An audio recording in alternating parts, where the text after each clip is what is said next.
Hi, this is Andrew Moore-Crispin for Gadget TV on Butterscotch.com, and today we're taking a look at the Acer Iconia A500 Android tablet. You can get this guy for about $450.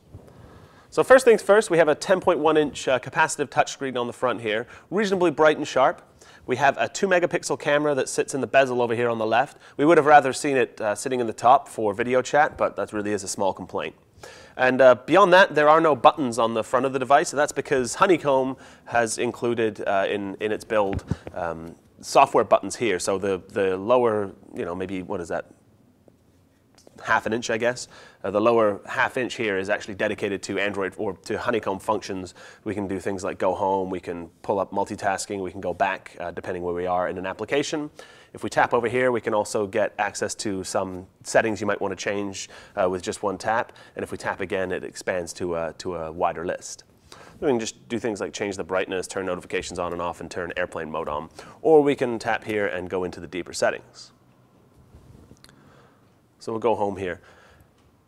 Now inside this thing, we're running a dual-core 1 gigahertz NVIDIA Tegra 2 processor, which is pretty much the standard of the higher end right now.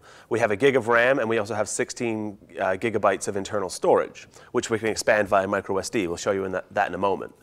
So on the spec side, really well appointed, and a nice capable tablet. On the hardware side, not quite so nice. My major complaints with this thing, I don't know if you were able to hear the vibration motor that happens when you press certain buttons, but it really isn't that well tuned. It just feels kind of cheap, to be honest with you. If we take a look on the back of the device, it's kind of a little bit of a plasticky backing here. We have stereo speakers on either side, obviously. We have a 5-megapixel camera with LED flash, and up here we have a space for expandable micro SD storage. So like I said, it's a capable tablet, well appointed on the spec side, but it just doesn't feel quite solid enough. Take a look on the top here. We have an orientation lock. We also have a volume rocker. And again, you can kind of see the build quality complaints that I'm talking about. On the left-hand side of the device, we have a headphone jack here that'll also accept mic in. We have our power button, and we have an HDMI out, which is a nice touch, so we can actually push music, movies, games, videos, whatever, onto a larger HD TV screen. We also have, unique to Android tablets, a USB port, a micro USB port here, and we also have the charging port here for the included adapter. Recessed under here is the reset button. And on the bottom is a dock connector for some accessories, one of which is a keyboard. And I'm sure there will be others if the A500 actually kind of makes some inroads in the tablet market. So what's really interesting about this device is that it really is kind of the narrow end of the wedge. What Acer tends to do is build hardware that is pretty good quality, but price it low enough that really competitors don't really stand a chance when people are kind of sitting at a big box store debating which tablet they're going to buy. So like I said, narrow end of the wedge that should actually see the pricing in the Android tablet market really start to kind of come down. So we can see here a couple of Acer's own little additions here. I'm not entirely clear if these are Acer editions or NVIDIA editions, but a lot of them do really focus on pushing the gaming aspect of this device. So we have a couple of games that are pre-installed. They're not really pre-installed. If you tap them, it'll say, okay, I'm going to now download a gig worth of files and install this thing. One of those we went through the process on already is this golf game. So you can see the screen is nice and bright. We'll just wait here a second while it comes up. Now you won't notice slowdown. If you have a couple of, if you've been running the tablet for an hour or two, switching back and forth between different apps, you might see a little bit of slowdown when you're actually running one of these games. But for the most part, not too bad. Let me mute this thing here. Oh, and apparently I'm going to cause some slowdown. There we go. So we're just going to have a quick look at this game just so you can get an idea. Really seems like a major push on this tablet. It really is the gaming aspect of it. So it makes sense to have a quick look at that. Now the price of early adoption, there really isn't much in the way of HD games that are actually available. We'll just jump in here and have a quick play. That guy looks fun.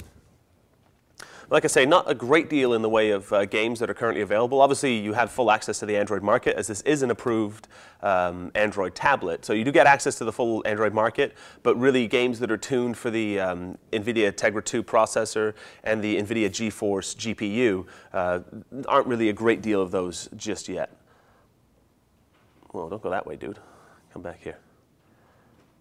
But just to give you a bit of an idea of some of the gaming elements of this thing. It's a little difficult when it's sitting on a desk. There we go. Oh, I screwed that one up. Anyway, there you have it. That's just one of the games. There are a couple of others that we can see in here. Like I said, not pre-installed. You tap them and they'll actually begin installing. We can go into the Tegra zone. There's a couple of different app stores on here. So first off is the Android market. There's this NVIDIA Tegra zone, which has games that are tuned for the Tegra processor and the GeForce GPU. But like I said, you won't see a great deal in here. There's actually a couple of additions here since the last time I checked into this store, which was maybe a week ago. So good to see that they're making some progress there and really trying to kind of push the games onto the thing, because that really has been a major pickup point for tablets and for mobile devices in general, is just being able to play some games. You see here there's an e-reading application. These are kind of all the pre-installed apps. Nothing too special to see here. We have our multimedia zone again. Nothing that's going to blow your mind, but full access to the web with Flash. Basically everything that you want to do is you're going to be able to do here. Pull out, if we tap in here, we'll be able to see the keyboard a little bit. So this keyboard is big enough that you're going to be able to touch type on it if you're able to do that. Works fine. It's an Android tablet. What do you really want?